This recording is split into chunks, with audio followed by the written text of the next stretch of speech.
high-performance planes coming into Port Macquarie precinct, it is going to be an issue in the future. It's something that needs to be looked at as well as the other issues. And of course, Coffs Harbour, up the road, has a tower environment. That is, they have a tower controlling aircraft movements within the precinct. We do not have that at this point in time at Port Macquarie. So are you saying that because we don't have that tower, just in your opinion as a pilot, is Port Macquarie a more at-risk airport in terms of accidents? I mean, the chances of an aircraft accident, we put it in perspective, are low to remote. But the question you've asked me is whether there's an increased risk where an airport is non-controlled. And the answer to that would have to be yes. It heightens when you have more activity. When you're going to have more planes coming in and out, then what happens is that risk becomes larger. So at a point in time, if we're talking about 500,000 passengers or what have you visiting in and out of the Port Macquarie precinct, then that issue will have to be put on the agenda with the council. Well, let's get this clear. In the discussion paper, I've looked at it, but maybe I overlooked something here. If they go ahead with these upgrades to the existing site, is it going to be controlled? Is that part of the plan? I don't believe. Because I didn't see anything in the discussion paper I don't believe, about that. And that may be a CASA or another authority's responsibility. I know that recently Port Macquarie had a Unicon facility. They had a person on a radio at Port Macquarie, and they've taken a lot of information from that. It's probably not part of the plan there, but other authorities will have a look at it as the time goes on. Let me make the other point. Whether the airport remains where it is or whether the airport is relocated to, as Murray suggests, somewhere halfway between Kempsey and Port Macquarie, the traffic's not going to go away. And so a safer environment is a controlled environment, not a non-controlled environment. And so it is an issue that's going to have to be looked at a point in time. And just finally on the issue of location, Malcolm, do you like the idea of a mid-north coast airport which may service Taree and Port Macquarie, or Port Macquarie and Kempsey? Do you like that idea? Yes, I do, and I like it for a number of reasons. Because it can be a safety issue, and it seems to me that if you have a combination and you have sort of a mid-north coast airport, you've got to remember too that the infrastructure around the existing airport is not the best.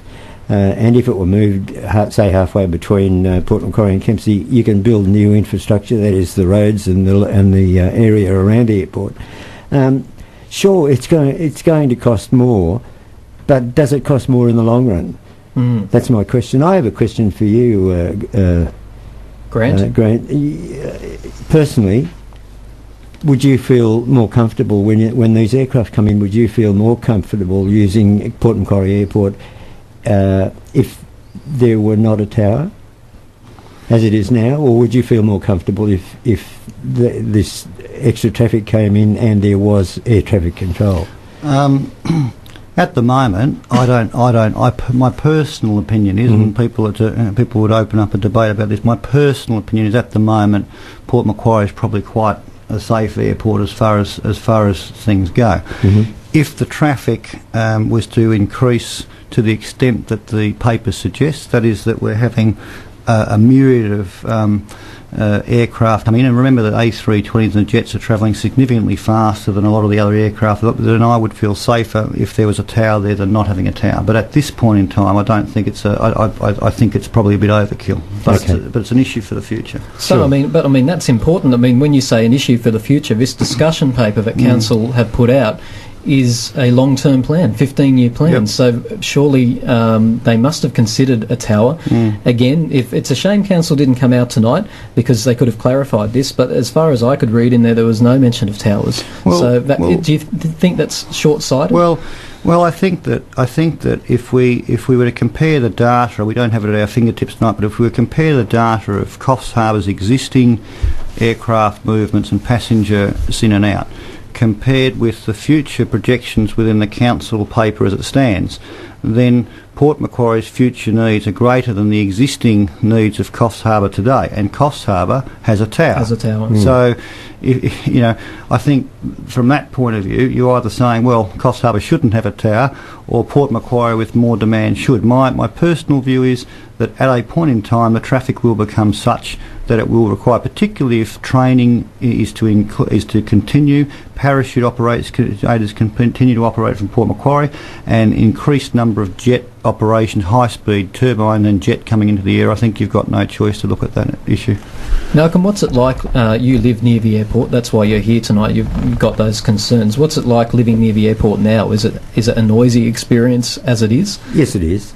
Yeah, and of course, any upgrade of that airport to take bigger and stronger and louder aircraft, much bigger aircraft too. It's going to make it worse.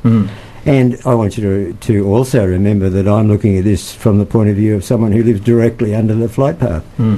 Well, let's look at the more likely options that council are looking at. They're talking about two options in terms of the runway itself. And Grant, this is what you have concerns about. Option one, let's keep this as simple as we can for the listeners, because they might be like me and know nothing about planes and airports and air runways. But option one is to upgrade the existing airway on its current alignment. So in other words, keeping it going in the same direction, but basically just extending its length and its width.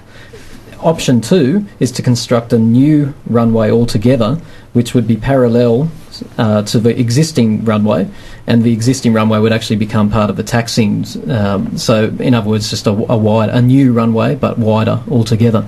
But Grant, you actually are disappointed that a third option has been already ruled out in the discussion paper. What's the third option that you think shouldn't have been ruled out yet? For the listeners, Tim, the runway that's at Port Macquarie at the moment is 2103, and for those people that wonder what those numbers are on the runway, it signifies the magnetic heading of the runway. So the runway is currently configured 210 degrees going south and 030 going north.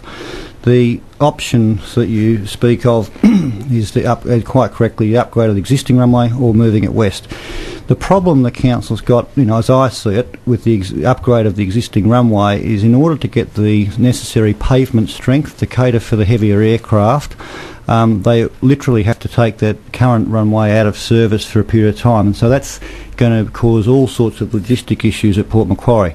Furthermore, the existing runway, as I understand it, is approximately 30 metres wide. The requirement for an A320 or a 737 coming into Port Macquarie is for a 45 metre wide runway.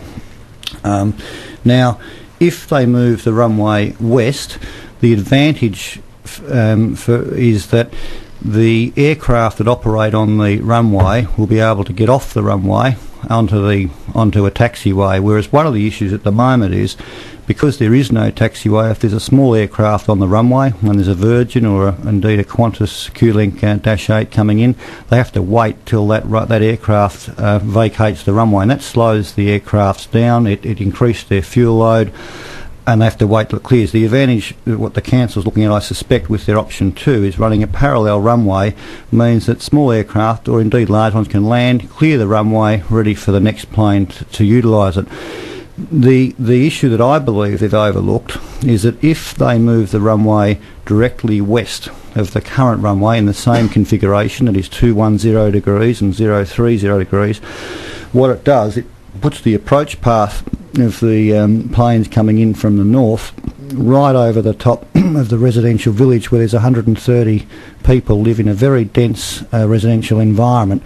And I've had a look at Google where how close residential areas are to runways, and as far as I'm concerned, on the eastern seaboard, it's going to make a very dense population very, very close to the approach point of runway 21, and we're talking about bigger, much louder aircraft. So my third option, if you will, is to slightly twist the runway, change its configuration from 210 degrees 03 to a runway which might be, say, for instance, north-south, which would be 180 or 360 degrees.